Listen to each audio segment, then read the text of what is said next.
We are 22S Radio. 22S Radio is 22smedia.com and 88.1 FM KKJZ HD3, Long Beach, Los Angeles. Ladies and gentlemen, boys and girls, children of all ages, and now, our World Broadcasting Tag Team Champions of the World and the Cruiserweight Champion. I'm Ethan. I'm James. I'm Rob. And this is episode 152 of Beyond the Ropes. Of course, once again, I am your host, Ethan, who you can follow at EthanMV95 on Twitter. You can follow James at JHW Reporter. And you can follow Rob at Rob Flores Media. And don't forget the R-Truth DMs for Ethan. He's not 24/7 champion still. He's not, and we got to. We'll talk about it. We will talk about it. We'll get into a lot to discuss. Rob, obviously, you put on this jacket as we went on here recording. It's a nice jacket. Is that a Chalkline jacket? Okay, yeah, that's what I figured. Yeah, they do have nice stuff. It's expensive, but they got nice stuff. So he's fully a member of the NWO. Apparently, so but let's get into it. Friday Night SmackDown, it kicked off with a big show. Of course, they were back in Dallas, Texas, if I'm not mistaken. Sunday was Fort Worth, and then Houston or Austin. Monday. Yeah, I guess they probably were in Dallas. It was Dallas. Dallas, yeah. I hope so. If we're saying it right, it was somewhere in Texas. I know that. Anyways, it kicked off. They had a nice little video package. Welcome back to the WWE universe. The chairman of the board is back. Came out to the giant screen. They have a giant screen now as a stage. Huge. Vince came out, basically said, "Where the hell have you been?" and then walked off. That was his nice little appearance there. I was kind of expecting more, but I mean, even with that said, I'm trying to think, when is the last time you really seen Vince on a SmackDown? I'm sure it's been not too long ago with some of the anniversaries, but it was just nice to see him on SmackDown. Yeah, I mean, I think the last time he might have been there was the Triple H 25th anniversary celebration. That was obviously during the PC era last year when they were going through everything. But yeah, in front of fans, it's been a while. Great to see him. And then we had, of course, we got to kick it off. I have to acknowledge my tribal chief, the head of the table, Roman Reigns, making a grand entrance here. Beautiful Titantron, pyro everywhere. The fans were cheering and booing and all that. Shame on them for the people that were booing, though. But go ahead, James. Are we going to acknowledge Roman Reigns this week? I personally will not, but I think it spoke volumes, and I think it is a step in the right direction. I mean, I think it's something that we haven't had for a while, because now tell me if I'm wrong. Maybe there was no, I was going to say, that was the first time he was a heel Roman Reigns in front of a crowd, correct? Technically, at WrestleMania, they had a crowd. Yeah, whatever. But I'm just saying, like, full house I mean, it was probably the same size as what the WrestleMania crowd probably was. WrestleMania was bigger, technically, I think. But no, I mean, it was in a stadium, but it was so condensed. Right. You know what I mean? But for what it's worth, and that's an open stadium. This is a closed arena. You got the fans packed next to each other. A very loud pop. I thought it was a good stamp of approval, as if they maybe really needed one for heel Roman Reigns. Again, there were some boos, but it was noise. It's kind of like the same thing as someone we'll talk about a little bit later. But if you get noise, if you get a reaction, it doesn't matter if it's positive or negative, but as long as they make a noise. And that's what they're getting with heel Roman Reigns. I felt a little snubbed that we didn't get I believe there was no Jay and Jimmy entrance. They just kind of pulled up the rear after 5 minutes of Roman. And as I saw some tweets saying, Roman's entrance is just about as long as The Undertaker's now. Well, he did defeat The Undertaker, and it's his yard now. So it makes sense that he does get that long entrance now. Belongs to him. So right. Jimmy and Jay did not get snubbed. We'll talk about it. What happened this weekend. So that's all right. They didn't get an entrance, but they got to come out with Roman Reigns. I mean, that's bigger than coming out to the Usos music. Come on now, they got the huge pyro in the ring too. It was good. It was good. So they kicked off obviously a 6-man tag with Ray and You're trying to Dominic sell me Mysterio. on the Usos not having entrance. No. They came I get out. it. That's enough. That's fine. At least they didn't show up in the ring, like automatically there or during the break. I mean, they showed up kind of on the apron, I guess. I agree. I don't know where they came from, but they showed up. They showed up there. Well, that's the thing. At what point did they start coming down? They didn't get the name strip or anything. They just were at the apron. They could have been under the ring for all we We're know. on a time constraints. This isn't a 3-hour Raw, sir. We gotta get. It's 2 hours SmackDown. We gotta get things moving. Upset. I'm upset. Oh, I'm sure this isn't the most upsetting thing we've had over this last weekend. No, well, I'm sure we'll get to it in a bit. Of course, the Mysterios came out. This is the first time Dominic got to wrestle in front of a crowd. He obviously did not have a WrestleMania match. They had their match at the SmackDown before in Thunderdome. So this was a big deal for him, I'm sure. And then, of course, Edge got a huge ovation, probably the biggest ovation of the night on SmackDown. And so this is obviously a big deal for him. They had a nice little 6-man tag match. Ultimately, Jey Uso, main event Jey, picked up that victory, rolling up Rey Mysterio with some tights, some underhanded tactics. It's all right. It's all right. It doesn't matter. He got the win. A win is a win. A win is a win. After the match, however, the Usos did attack the Mysterios. And then Edge made the save with the steel chair. Roman tried to get involved. And, Edge sinned on Friday night. He sinned. He put Roman in a compromising position. He did stand tall with that Universal Championship. After that, he cut a promo saying, he's going to be at his best at Money in the Bank. Of course, he was interrupted by the one and true drip god himself, Seth Rollins, with a beautiful suit covered in stars, saying, doesn't matter who's going to win. He's going to win Money in the Bank, and he's going to cash in on the champion. So obviously this was a bit foreshadowing. So as we'll see, we'll discuss in our Money in the Bank review in just a bit. But anyway, solid match. We had Sami Zayn come out, cut a promo. There was conspiracy against him. However, he was quickly interrupted by the returning, throw it up right here. I know I'm phasing here. A little too sweet here. Wait, who came back? Oh my goodness, sir. The one true prince, the original leader, yes. the original leader of the most famous club around, at least back then. Of course, I'm talking about. They're not a club, okay? They don't count. We're talking about Finn Balor making his return to the blue brand. He left Sami Zayn laying after hitting a coup de grace. And didn't say much more after that, did he? He didn't cut a promo. He just kind of left him laying. Kind of got a bit of some shades of pre-NXT Finn Balor, but hopefully we get to see more of the NXT Finn Balor that we've known to love over the last year and a half as a very dominating competitor, a true main event competitor. So hopefully we'll see more of that. They did leave the Titantron the same as the Prince, so that was kind of his NXT thing. So hopefully we'll see more of that. But nice to see Finn Balor get back on SmackDown.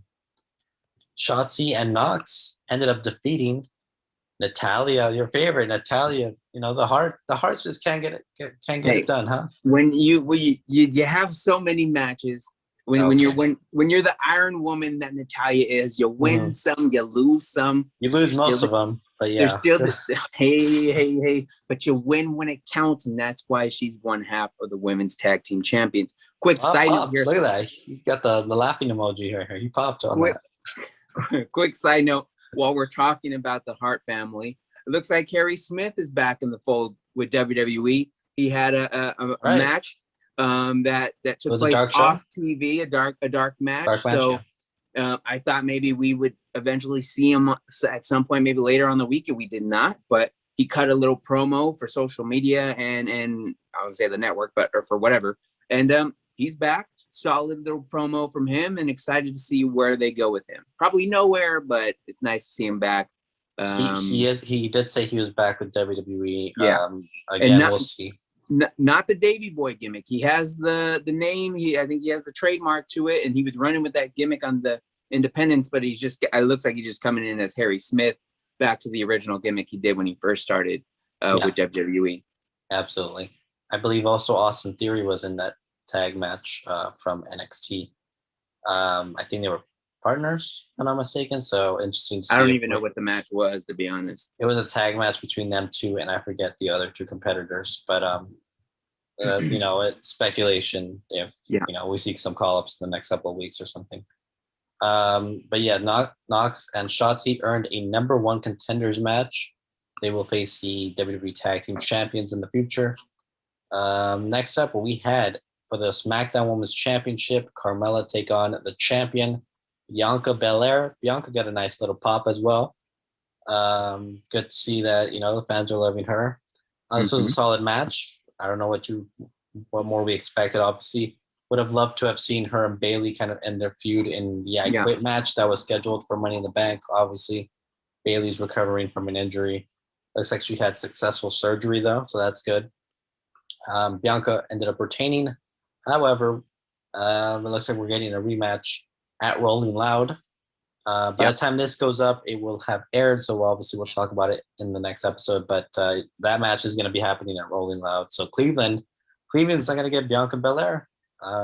As we mentioned, the champions are probably not going to be at Cleveland. At least she isn't. So yeah, I was going to say when their second match, I'm not sure they didn't announce anything. Right.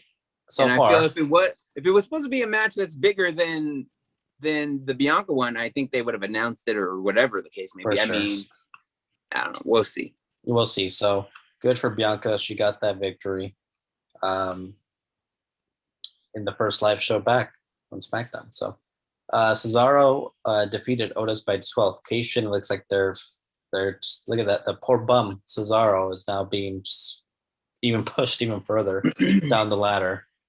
He had Roman, then he had Seth, and then now he's losing to Otis. So I think it displays the talent and the versatility of Cesaro, who he can wrestle with anybody on the card, big or small. He's willing to take them all. I'm surprised you're not angry about this downfall. I mean, they're trying to build Otis up to be some monster, so we'll see where it goes. I guess. In our main event, we had our Fatal 4-Way featuring the 4 SmackDown competitors of the Money in the Bank ladder match. We had Seth Rollins taking on Big E, taking on Kevin Owens, taking on Shinsuke Nakamura. Solid. It was only like a 10-minute match. It was quick. Obviously, these guys were going to go into Money in the Bank. We didn't want to have any injuries. There was a big high spot, though. Kevin Owens doing an elbow drop off a ladder onto the announce table, onto poor Shinsuke Nakamura.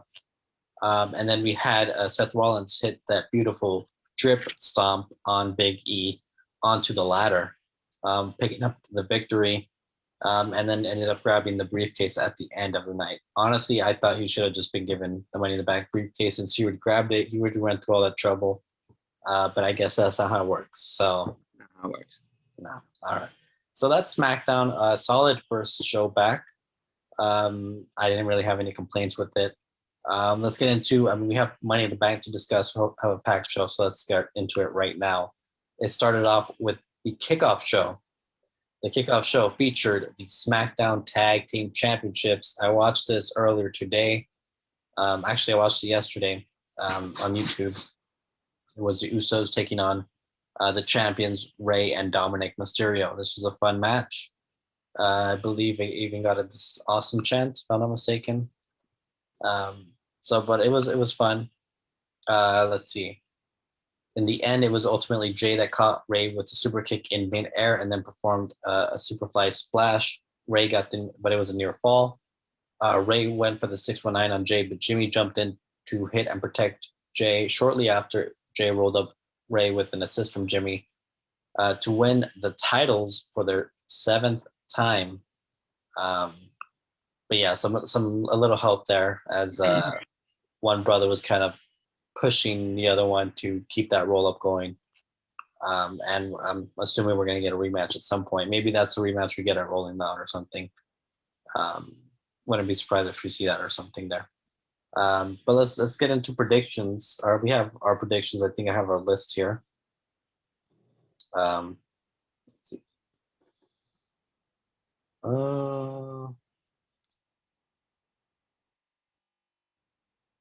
Real quick, while you're Okay. looking at, do you got Go the ahead. predictions or? I got it here. Okay, go ahead. We all predicted the Usos were picking up some gold. Not surprising. So yeah, what did you have something? No. Go ahead. Okay. All right, but the Usos ended up winning the gold in the kickoff show. Then we had, to start the actual show, the Women's Money in the Bank ladder match. Let's see. Basically, all the women ended up started to try to get the ladders, while Alexa Bliss was just kind of standing there. And then it looked like she was going to use the force, or I don't know what kind of power she has, to try and grab that briefcase or something. It was very silly, but I mean, I don't know. That's what you get with this gimmick, I guess. She was eventually stopped, however, by Zelina Vega. Zelina Vega actually got a nice little pop as well. Obviously, she's been away for a number of months. But let's see. Bliss put Vega in a trance at one point. That was another kind of moment there where she was almost going to grab the briefcase. She put her in trance. They both got, down from the ladder. Let's see. Natalya and Tamina did get a lot of offense in this one.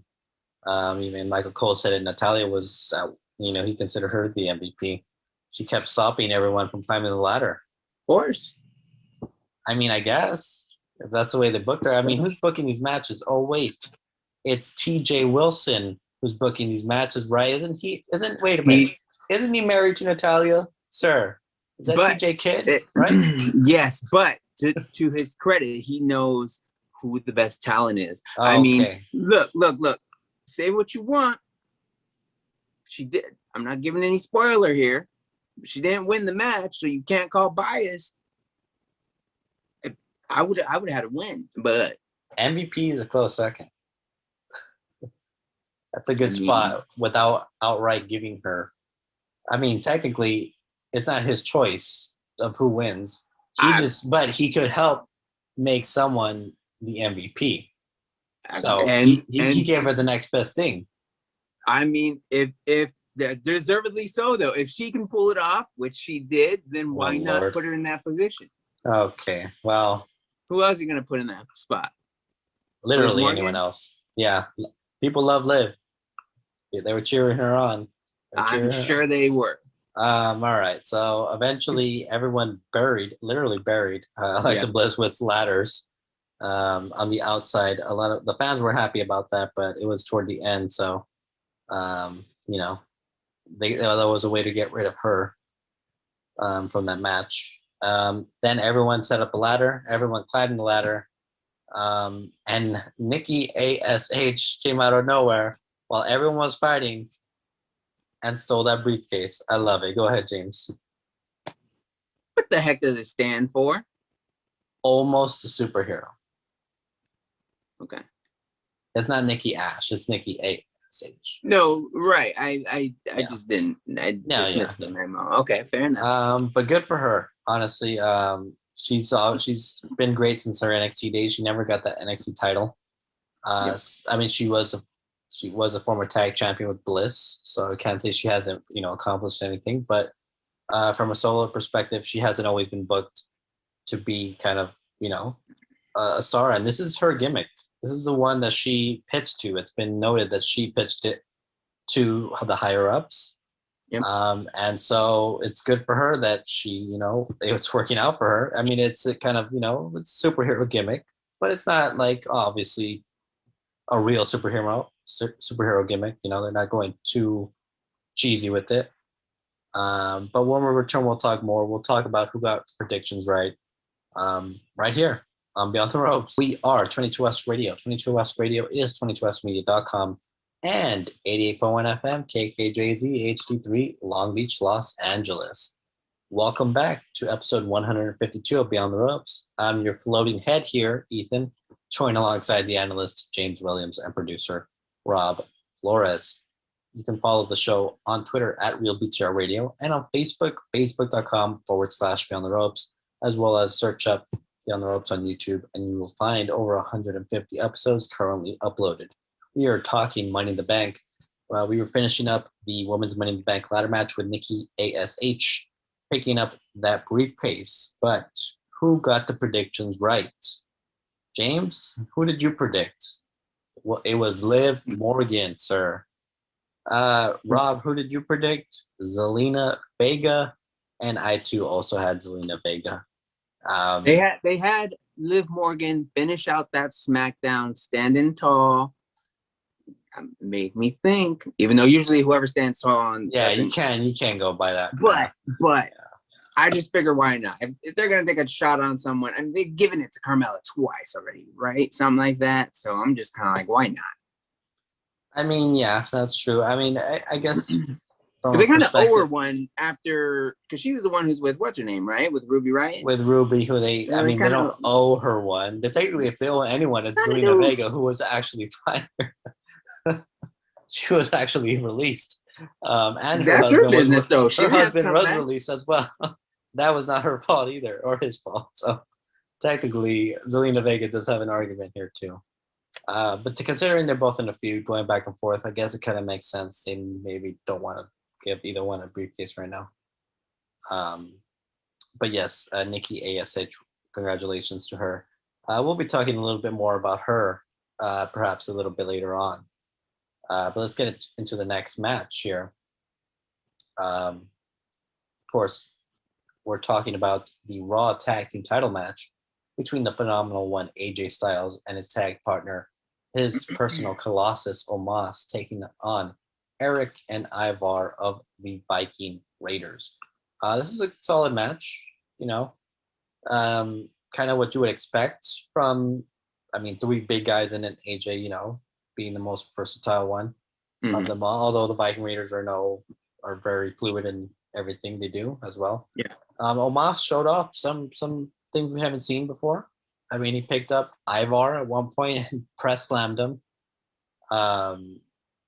toward the end of the match, and then he hit that plunge on Eric to get the victory. So, this was a solid match. Any thoughts? No, they're bringing him along slowly. I don't know if I would have preferred this match just based off who was in what match compared to the SmackDown tag team title. I feel like, I don't know if there's a little more build up there, but I just think from a storyline standpoint. Yeah, but it's AJ, I guess. So, you got to make AJ still feel like he's doing something, because he hasn't. This isn't where he should be, but you got to give some guys some rub and some cooling off. So I think, this works for AJ for the time being, but it shouldn't be a long-term thing. I think it's a solid spot for the tag division for now, without a doubt.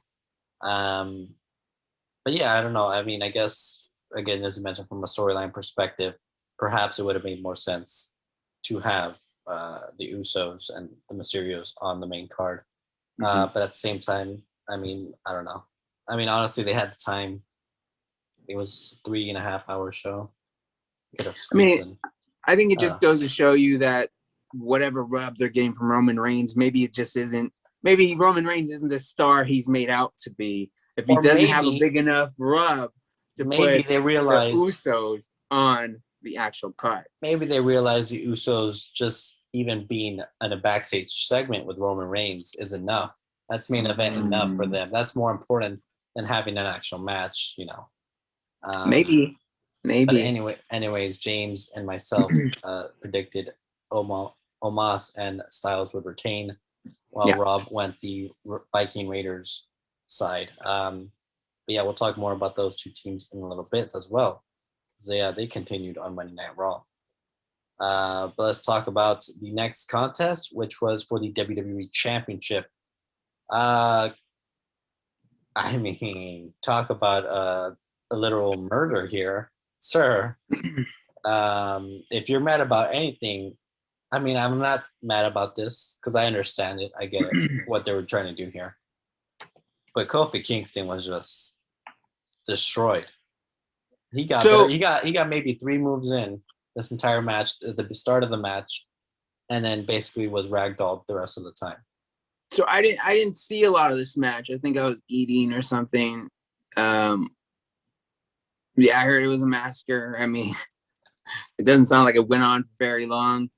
It went on for like 10, 15 minutes. It was, Okay. Well, it went on for a bit. I mentioned this on Twitter. I think after or during, I think the Money in the Bank pay-per-view. And I'll mention a little bit later maybe why it kind of came to mind. But I believe this was the first time, I might totally be wrong or mistaken about this, and I may have said that in the tweet as well, that I think we had 2 black wrestlers compete for a WWE title, or heavyweight, or main WWE title. Yes, I'm aware, or I was made aware, I had totally forgotten, but we did have Booker T and The Rock.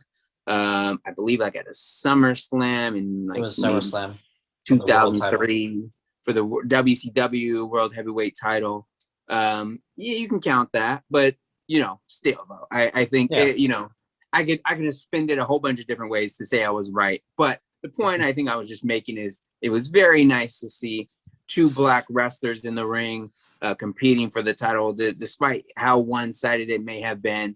It was refreshing, and yeah, I mean, let alone the fact that we maybe only have a handful or 2 of how many people have actually won the world champion as an African-American wrestler or a black wrestler.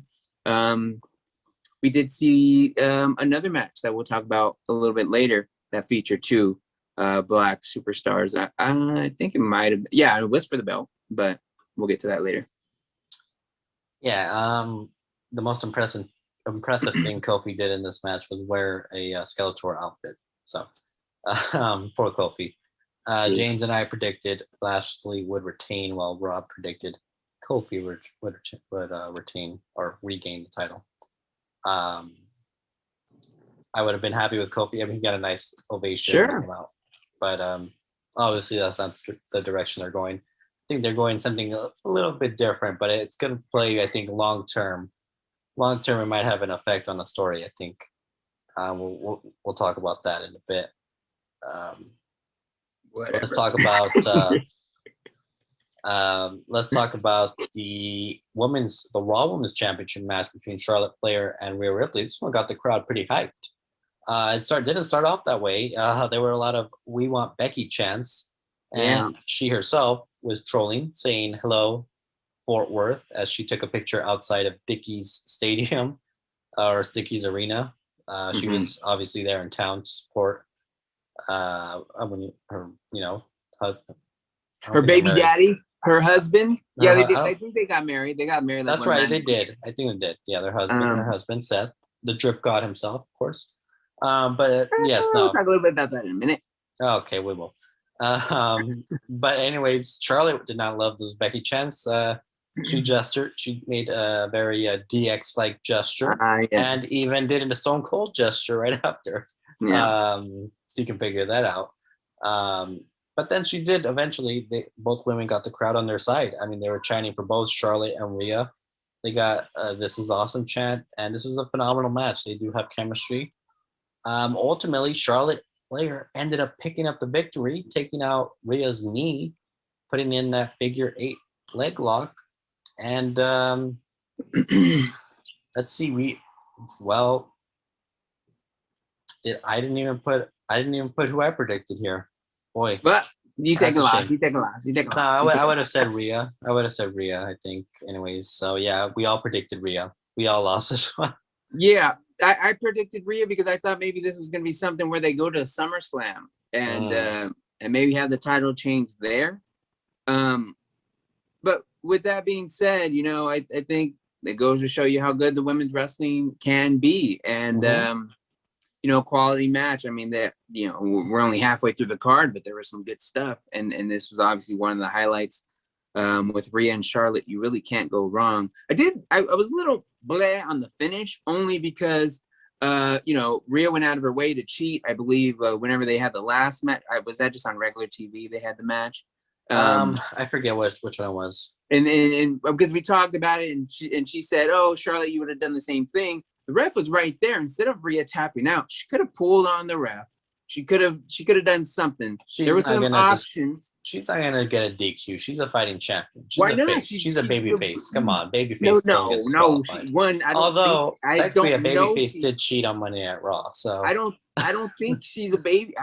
I feel like she's a tweener more. I feel like both. Well, maybe not so much Charlotte now, but when the feud first started, she's not. I don't know if Rhea's a baby face. I think she is. It's just technically, yeah, but she's a tweener for sure. Between heel and a baby face, but I just think there could have been some shenanigans done, but of course you save some shenanigans for a different match on the card. Absolutely. Let's get into the men's Money in the Bank ladder match, which featured Drew McIntyre, Johnny Drip himself, John Morrison, the one and only Ricochet, Riddle, Big E, Kevin Owens, the one true king of WWE, King Nakamura, and of course the Drip God himself, Seth Drippin' Rollins. First off, there was so much drip in this match. I don't even know where to begin. I mean, we could mention the interaction that Johnny Drip and Seth Drippin' Rollins had on the outside. He was like, "What do you have in your hair?" Seth was, because he obviously Johnny Drip has that drip in his hair. So it was nice of them to interact, and they were actually a cohesive unit for quite some time. They were helping each other out and doing some moves with the ladders and everything. So it was nice to see all that drip in the ring. Maybe too much drip. I know, James, you were probably overwhelmed seeing all that drip in the ring. I was just glad that they acknowledged the fact that both of them been saying it forever. And I always felt there was like a conflict there. I was glad they were able to at least talk about it, mention it. They worked together for a while. So I just thought it was good storytelling, and you didn't ignore the fact that they've both been using the word. None of them look all that great. I'm sorry. I am baffled you would even say that. The disrespect. I demand an apology. I'll say this. I think LA Knight has dressed Stay with me, better. LA Knight. You did it, yes. That's all you're getting out of me. Only because I think he may have better drip than both of them. I don't know. I just don't know. He's $1 million megastar. I'm glad you got LA Knight's name in here. I was concerned we were going to get it in. Quickly, I'll get Adam Cole baby in there as well, just in case we don't get time for NXT here. We haven't talked about Adam Cole like legitimately for more than 4 minutes over the last 3 weeks, and I'm okay with it. It's been very disheartening. I need to finish watching NXT, otherwise we'll talk more about him. But anyways, the Money in the Bank ladder match is phenomenal. Yep. Kevin Owens went through a little ladder. He went through he did a few ladder spots. He's crazy. I don't know how he does it. Big E hit, first off, Drew McIntyre was screwed out of the briefcase. So I think they went about it right, though. Yes, it was right if they were going to take him out. It was obviously Jinder Mahal that took him out. And his Shanky and Veer, his associates, took him out. I thought Riddle really had a lot of momentum going into this, but apparently that wasn't the case. Big E took out Seth Rollins with a big ending and then grabbed that briefcase. So, James, you had Seth Rollins actually win in this. So, shockingly, I'm surprised you actually went with him. Rob actually had Big E. He ended up getting that one there, and I had Riddle for this one. So yeah. So again, I had Seth, and I thought about you, and I was like, Ethan's gonna be happy about this. Mm-hmm. And I was, but and then after I submitted my picks to you, because I think did we do it the day before the event? Yeah, whatever, or the morning of, maybe. Yeah. Right. It was like the night, hours before the show started, and then I started thinking, maybe it's going to be Big E. I don't know why or what I saw, but there was something that made me think maybe they will give it a Big E. Mm-hmm. And I almost changed my pick, but then I was like, let me not. One, because if Big E wins it, because if I would have picked Big E, then I don't think he would. I do this all the time. Then I thought maybe I'm jinxing him. He's not going to win it. Let me just stick with Seth, because I thought Seth would have been a good choice because I think we talked about it last week. He wants it, or even a little bit a while ago. He wants to be in that mix, and he wants to get back in the title race. So I thought maybe Seth was going to be the one, especially once if it's not going to be Drew, because they need to stick to that role with Drew, and but I was happy to see Big E win it, the first African American to win the Money in the Bank. Again, that's what reminded me of Kofi and Bobby Lashley. Mm-hmm.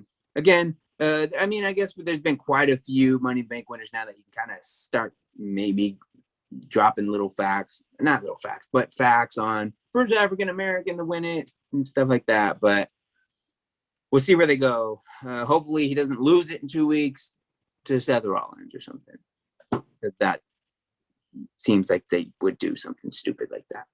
Well, Seth is a very reliable pick. Ethan, we're getting close to a commercial, but let me just tell you, I got some people in my DMs that the wrestling industry is on fire right now on the Bird app. My DMs are blowing up. What's going on? We need to talk about it. We need to talk about it when we come back from the break. We still got the main event to go through here, sir. We're not finished with the event here. I'm just saying. There's people in my DMs.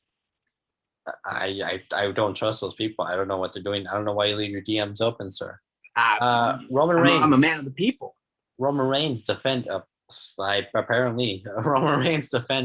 the WWE Universal Championship against the Rated R Superstar. Solid main event match. Basically, Roman took control for the first half. Edge kind of came back. There was a huge spear through the barricade from both Roman and Edge. Roman missed his, but Edge got his in. There was a little interference. The Usos did come out at one point. Well, the referee took a little knee bump. I think it turned out to be more than a little. I think it actually ended up being a bigger bump than it was meant to be, but it was a bump. Yeah. And then we got to see the Usos come out, and they were stopped by the Mysterios. They didn't really get involved, though, right? They didn't get involved.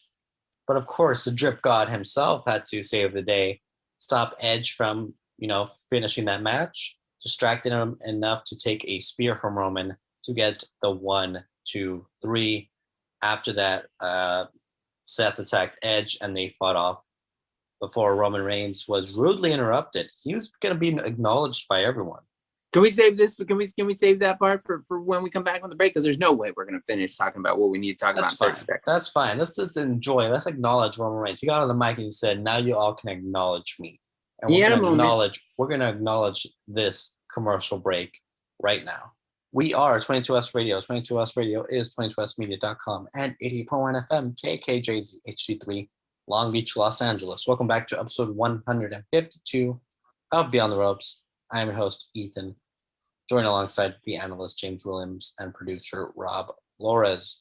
We were finishing up Money in the Bank as the WWE Universe was acknowledging the one true head of the table. But then he was so rudely interrupted. James? Yes. Who was he interrupted by? By Mr. John Cena. And I know I know he's your favorite. I'm sorry, what? I know he's Rob's favorite. I know you guys have been talking about him for years. Right? No? Shouldn't he be like on a movie set or something? What is he doing here? What is that part-timer doing here? Oh, okay. I think it's great that Cena's back. We've been talking about it for a while, right? That he was going to come back. They did a little stare off. We all kind of knew what he was out there for. And we'll hear a little bit about what John Cena said in a minute. But I think this was a great way to cap off the first special event pay-per-view in front of the live crowd again, and really set the tone for what's going to be happening in the next pay-per-view.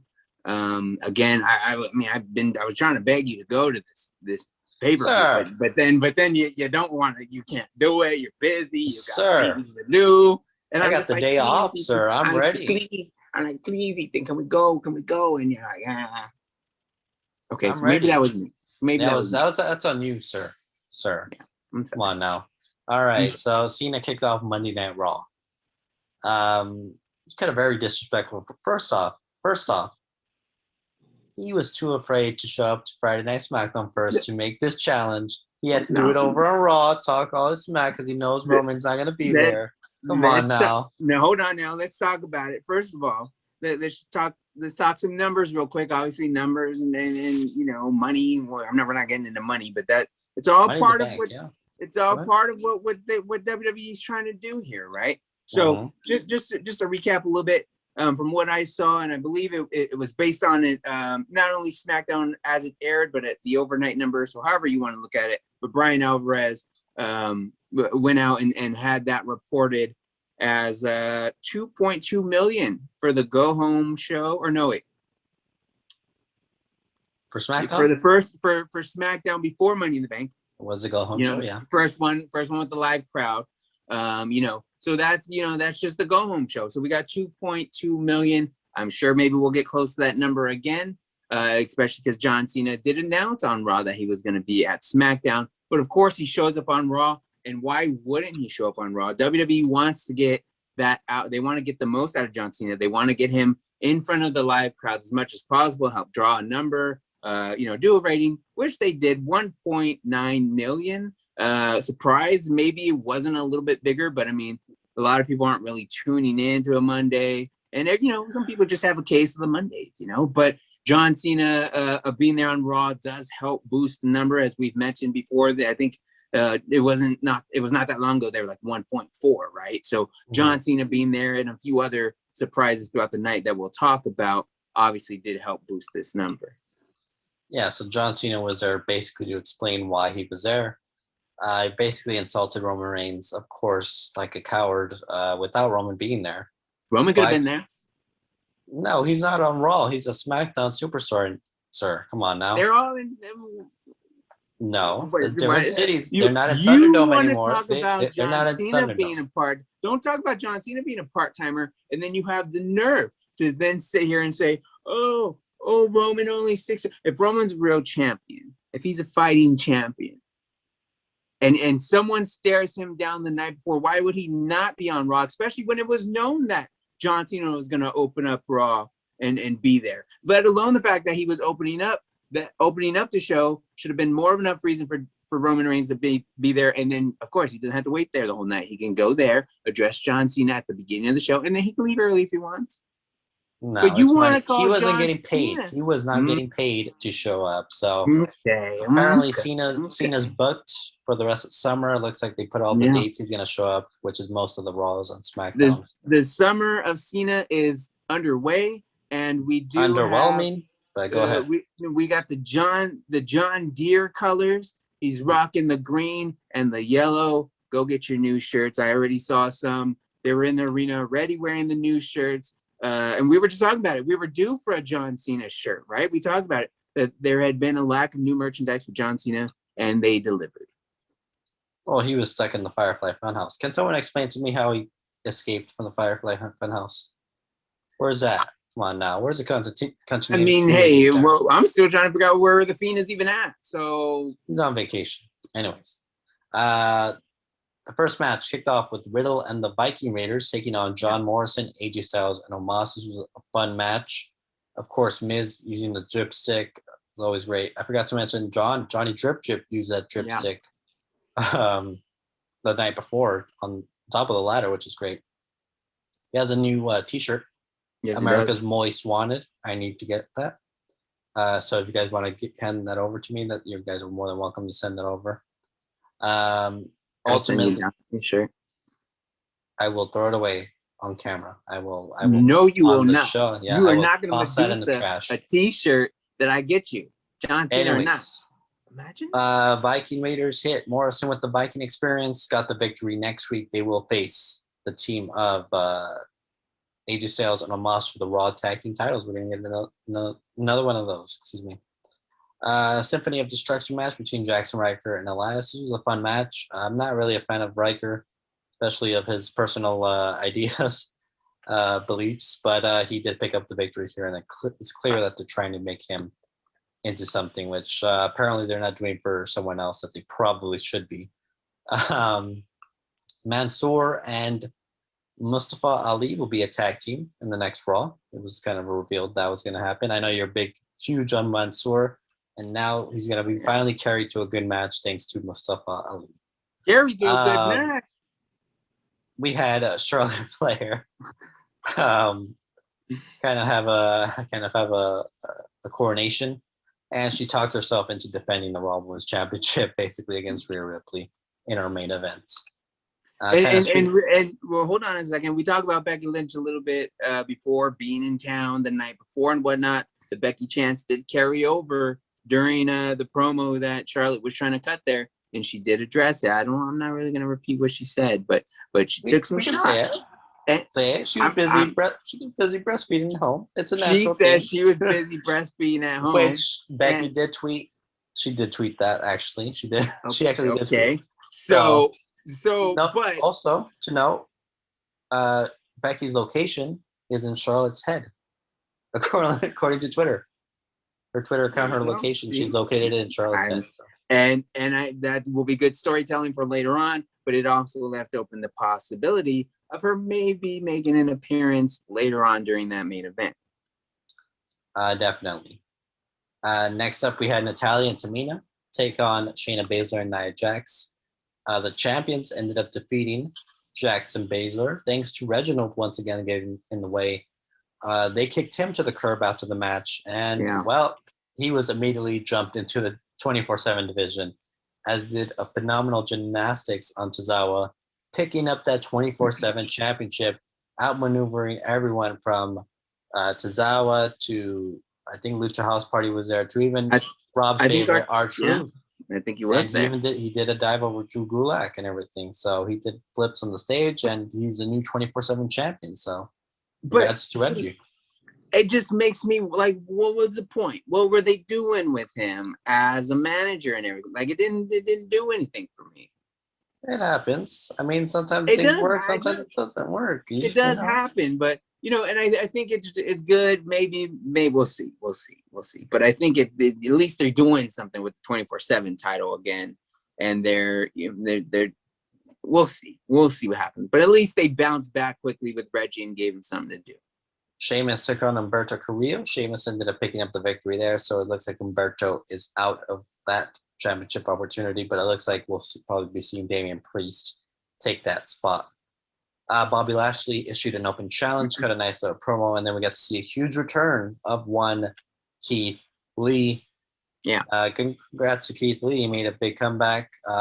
This was a non-title match, and he lost. So wait, so was it a non-title? Because I thought the whole open challenge thing was him defending the title.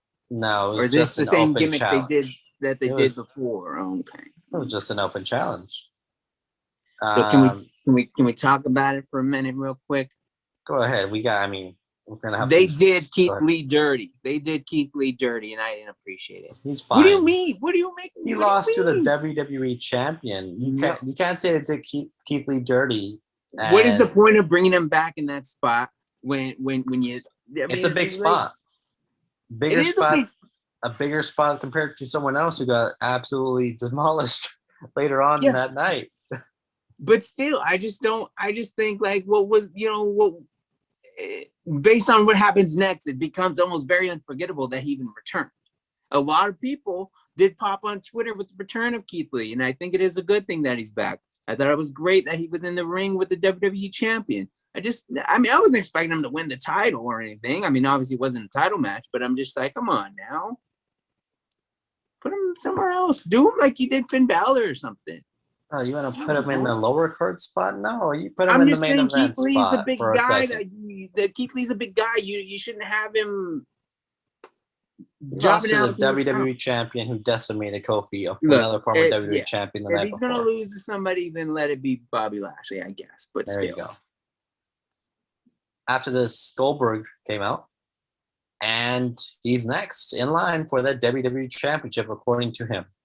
Yeah, not having fought anybody, not having done anything except just showing up whenever he wants. Like, is part of his contract. Hold on a minute. Can you repeat that again? What? They doesn't do anything? That sounds a lot like John Cena, who just showed up out of nowhere demanding a Universal Championship match. Look at that. Another part-timer coming out, taking a spot from a full-timer, getting a World Championship opportunity at SummerSlam. Boy, that sounds familiar, sir. Come on now. John Cena is a 16-time world champion. And when he defeats Roman Reigns at SummerSlam, now he's defeating Roman Reigns. When he defeats Roman Reigns at SummerSlam, he will be a 17-time champion and will break the record. But we just saw Goldberg not too long ago, and I'm afraid of what's going to happen. Goldberg's not going to win, and if he does, you know what's going to happen. Big E's going to get his match. He's going to get that match against Goldberg that he wants. He can cash in and win that title, sir. Come on. Which would mean he would jump to, or is he already on Raw, or what? He's on SmackDown, right? He can cash in against whoever he wants. He can cash in against whoever he wants. I just don't. What we're gonna have him. We're gonna have Goldberg. Goldberg is gonna win. He's not gonna win. Yes, he. I'd be surprised if he wins. He beat the Fiend. And he shouldn't have lost. And Drew McIntyre beat him last time. But the Fiend shouldn't have lost then to Goldberg anyways. There was no point. I mean, I don't know what they were doing there, but yeah, but exactly. Well, they were trying to build to that Mania match. The thing is, I don't know what they're doing this time. If Goldberg wins, it doesn't make sense because who is he going to face? He doesn't have any challengers. Is Goldberg going to come back to have one match, win, and then job in 5 minutes? With the Money in the Bank thing? Probably. I can see that if he does somehow win. And if you were going to do this, why don't you just bring back Brock Lesnar and let him have the match that Bobby really wants to have? Obviously, Lesnar does not want to work with Lashley if he hasn't come back yet. He's obviously holding out or something. I just think Bobby alone, I don't know if I want to say Bobby needs to be carried sometimes. I don't know if that's the case. But is Bobby going to be the ring general that's going to put this match over with Goldberg? It's going to be a spot fest for 5 minutes, and that's it. It's going to be a typical Goldberg match. It's not going to be anything special. It's not going to main event SummerSlam. We know it's going to be Roman Cena. It's not going to main event SummerSlam. And I know he's only here for. All right. For it being SummerSlam. We're running out of time. We gotta continue this. We will talk more about this. Jeff Hardy versus the debuting Karrion Kross. Jeff Hardy got his great theme music back. Best part of the entire segment. Karrion Kross got squashed. We'll talk about that next week or something. Did you want to mention what you're upset? Yeah, I do. This was also why I was upset. You have Karrion Kross. You announced one segment before his match. Oh, by the way, Karrion Kross is going to debut on Raw tonight. Okay, this is interesting. Maybe he's going to come out for Bobby Lashley's challenge. No, he doesn't. So then you have Karrion Kross come out. I have some buddies telling me on Twitter, oh, he may come out without Scarlett. Oh, really? There's no way. That's part of his gimmick. He's the NXT champion. And then I watch it. He comes out. There's no Scarlett. And I'm like, what are we doing? Supposedly they might put her on SmackDown. For what? For who? Well, that makes no sense. So that bothers me. It just goes to show, like, what are they doing with him? He's the NXT champion. He's supposed to be a monster, right? So you have him job out to whatever.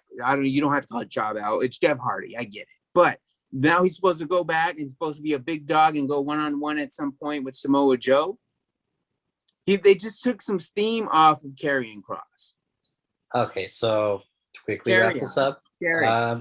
I don't disagree with you. Most people don't disagree with you. He did show up on NXT. Apparently, he attacked Mr. Regal. So that feud is obviously they're commencing with that. They're kind of ignoring what happened on Raw. Reports are saying that it was kind of a message to NXT for whatever reason.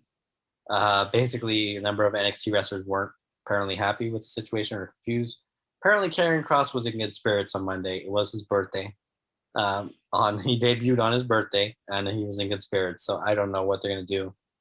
Maybe they bring Scarlett next week with him, and maybe that he gets a victory over Jeff Hardy then. I don't know what they're doing.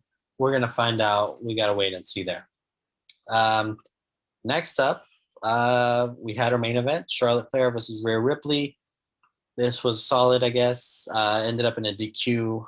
Nikki ASH came out, cashed in on Charlotte Flair. It kind of ended really quickly. Unfortunately, we didn't get to do much celebrating, but it was great. But anyways, yeah, let's get into the big news. Daniel Bryan is apparently no longer in discussions with WWE. All merch sales or potential future merch has stopped. And people are, of course, doing their speculation. He's going over to possibly AEW.